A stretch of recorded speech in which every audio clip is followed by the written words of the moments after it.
I was a worker too. I didn't get anything for 6 or 8 months.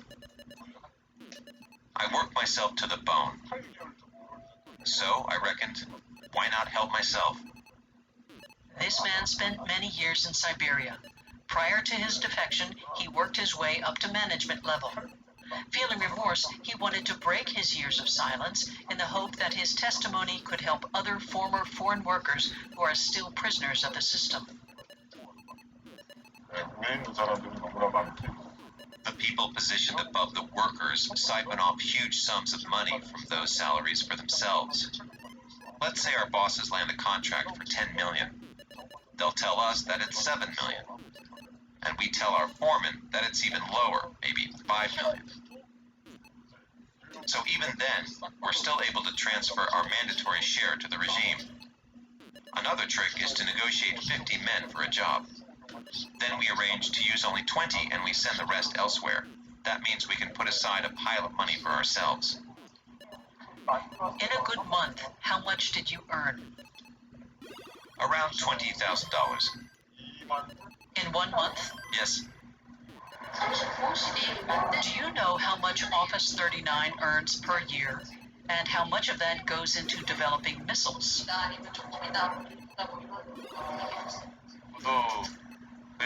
Nobody knows that. That's the most strictly guarded secret of all. Nobody in Office 39 can say neither the amount for the office workers nor the costs for the workers or any other figure, if they were to talk about it at all. Plans to acquire nuclear weapons were first conceived by the regime back in 1953 during the Korean War, after the U.S. threatened to deploy its nuclear arsenal against the country. Since coming to power in 2011, Kim Jong-un has launched 85 missiles and conducted 4 nuclear tests, twice as many as his father and grandfather combined. The test missiles were fired over the Sea of Japan or in the direction of the Pacific. With the capability to send nuclear warheads as far as California, Pyongyang now insists that Washington would never dare to attack North Korea again. On November 29, 2017, North Korea surprised the world with the test launch of an intercontinental ballistic missile. Kim Jong-un told his people that the country was now a nuclear power and boasted that it could deliver a strike anywhere in the U.S. At the same time, a group of 8 men of different nationalities convened at the New York headquarters of the United Nations, where a race against time began. They comprised experts on rocket technology, finance, aviation, and shipping experts. Some were from the civilian sector, others from intelligence agencies.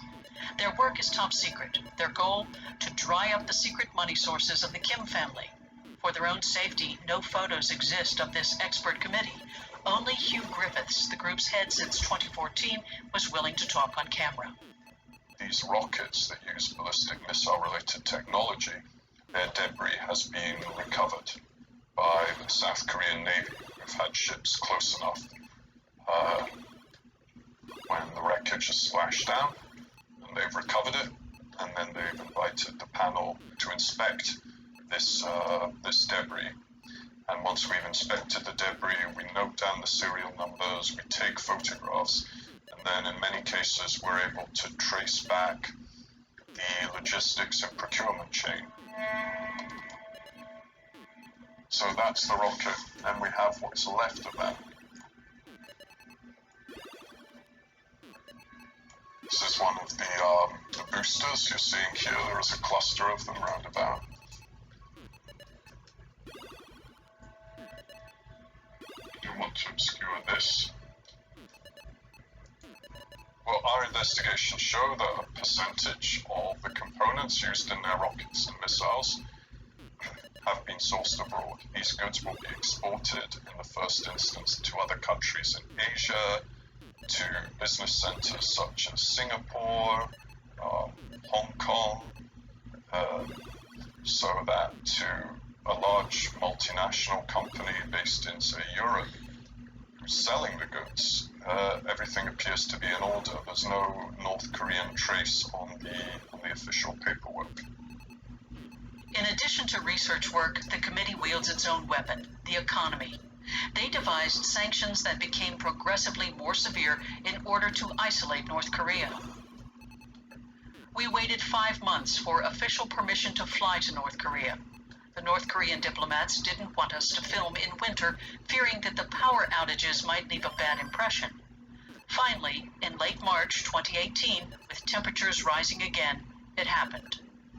We were granted permission to travel by train to North Korea via China and the border town of Dandong. We find a country where time appears to have stood still, a country that has been largely cut off from the outside world since 1953. Every inch of arable land is farmed.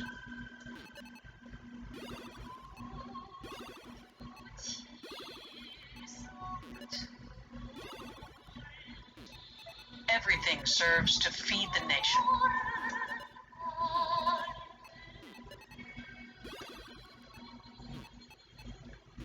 For 7 hours, the fields roll by, to this day still farmed using only hand tools and manual labor. Most of North Korea's nuclear power plants are located in this region. Our route takes us close to 3 uranium mines, a number of underground facilities, and also the Yongbyon Nuclear Research Center, which went operational in 1965 with the help of the Soviet Union. It is the heart of the country's nuclear program.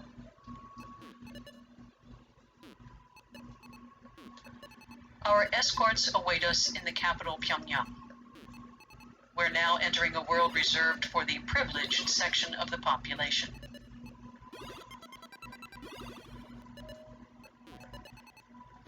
These streets and boulevards serve 3 million residents, 10% of the population, the most loyal supporters of the regime.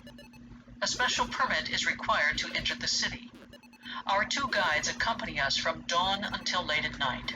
They've been tasked with showing us that Pyongyang, despite all the sanctions imposed by the United Nations, is no longer some economically crippled city with a poverty-stricken population. All thanks to the new national heroes, the scientists. This architect spent 8 years studying in France. After leaving the École Nationale for Architecture in Paris, he returned to North Korea in 2010. Today, he's one of the best architects in the capital, designing skyscrapers for the new elite. This building was constructed in less than a year, in just under 8 months. And that in an economically challenging time for Koreans. But they still managed to complete it. We want to show that we can live and continue to develop and can afford everything we need. And promoting scientific advancement plays an extremely important role in